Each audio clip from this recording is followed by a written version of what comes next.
Hello everyone, and welcome to my Days of Our Lives official. I hope everyone is having a wonderful day. Before we begin, please hit the subscribe button and give this video a thumbs up. From Weivenip to Melaswen. With only a few real-world sequences, this year's Halloween episode was largely unimportant, but I'll give it credit for making me chuckle a few times and parodying some of the most strange plotlines in the program.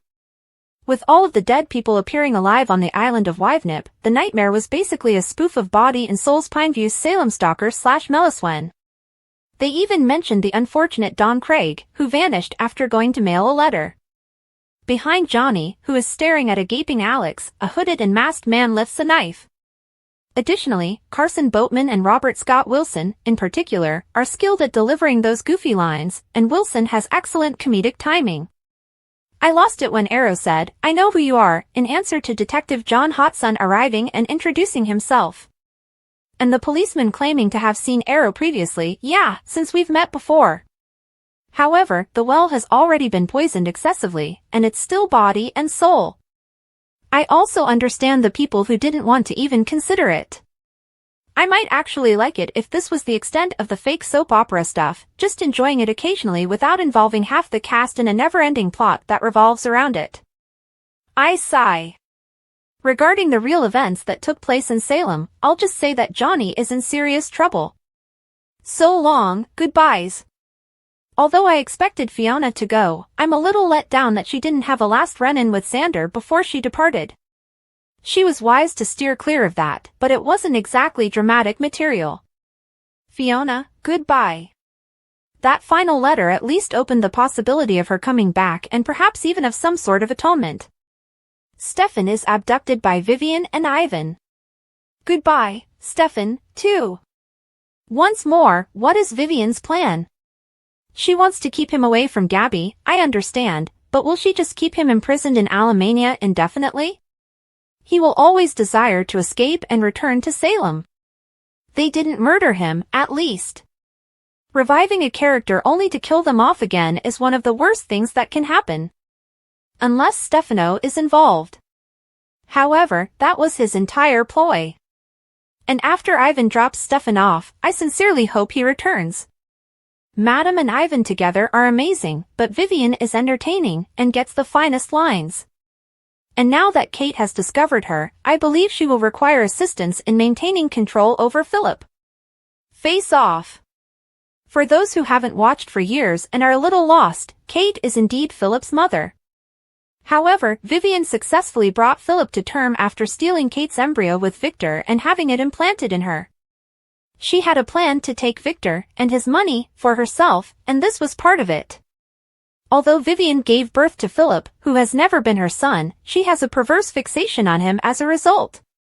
Kate won't be pleased that Vivian has her claws in Philip, to put it bluntly. Like Xander hopes, I hope Kate is the one who foils her son's plot by defeating Vivian, revealing her deceit, and eliminating Philip's ally and her enigmatic support. It would be an understatement to say that Kate and Vivian despise one another, and I am eager to watch them spar on Monday. Kate and Vivian scowl at one another in a room at the Salem Inn. Of course, I still don't see Sarah receiving Kristen's magic potion even if Philip is stopped. That train, I believe, was derailed by him. And although it might initially seem harsh, it's actually quite good.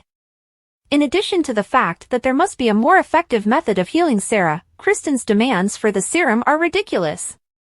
Simply use experimental surgery or an alternative to crazy alchemy. However, because we're talking about Sarah. Killing for love's sake. I'm not a fan of the show's strong emphasis on Xander being a murderer once more. For murdering Philip?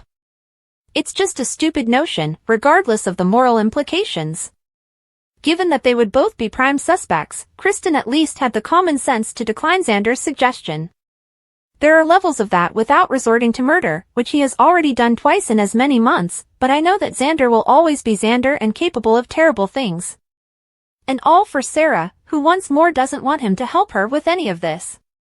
Furthermore, there isn't much dramatic tension because we know that the show won't allow Xander to, deliberately, kill someone who doesn't deserve it because he has been so strongly repelled from the psychopathic road.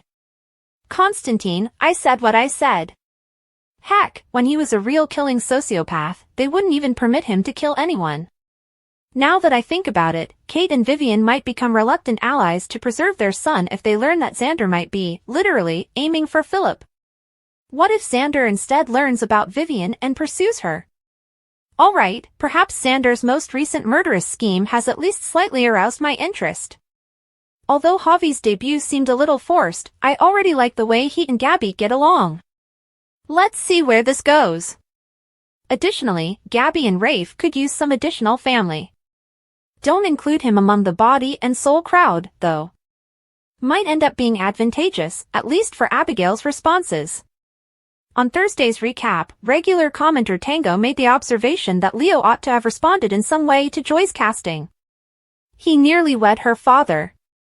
Joy is undoubtedly aware of his identity. The show hasn't even gone live yet, and they've been dealing with issue after issue, Kate bemoaned. Well, I say it's time to pull the plug and stop losing. Issues resolved. Bravo for using condoms. Although Tate and Sophia are older than the majority of Salem, they moved quickly. He spent months with Holly, but they never performed the deed. Now that he and Sophia aren't even formally a relationship, are they? It's already time for some sex. Philip visited with Vivian at the Salem Inn and gave her an update on his conversation with Xander. A happy Vivian smiled at the success of their strategy. Titan will be ours soon, she declared, stroking Philip's face. While gazing glumly at her wedding ring at Rafe's house, Gabby heard a knock on the door. She was thrilled to see a happy young man who introduced himself as Cousin Javi when she replied. As Gabby gave him a hug, he said, I'm here, I'm queer, and Salem better get used to it.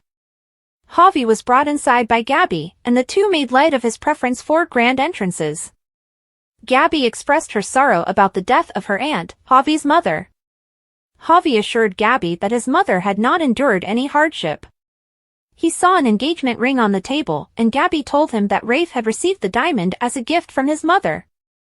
Rafe was the son his mother had desired instead of the one she got, so Javi wasn't shocked. Javi wasn't entirely convinced by Gabby's attempts to reassure him that his mother hadn't meant for the present to be a slight to him.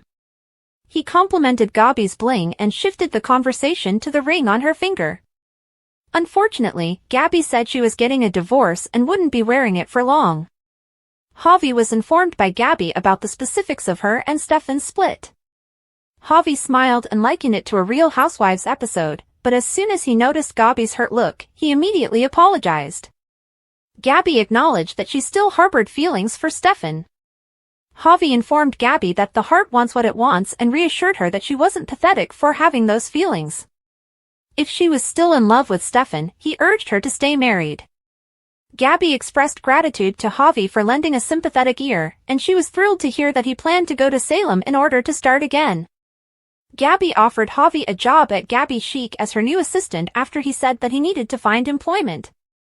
Javi enthusiastically accepted Gabby's offer and her invitation to move in with her and Rafe after she briefly described the events with her former assistant. When Javi stepped outside to retrieve his things from his car, he saw a letter on the doorstep. Dejectedly, Gabby opened the envelope and verified that the papers inside were her divorce papers. Javi encouraged Gabby to give Stefan a call and express her desire for another opportunity. But Gabby saw that the envelope contained something else. Stefan's ring slid out as she shook it. It seemed to her that Stefan had decided to call it quits on the marriage. Javi hugged her to reassure her.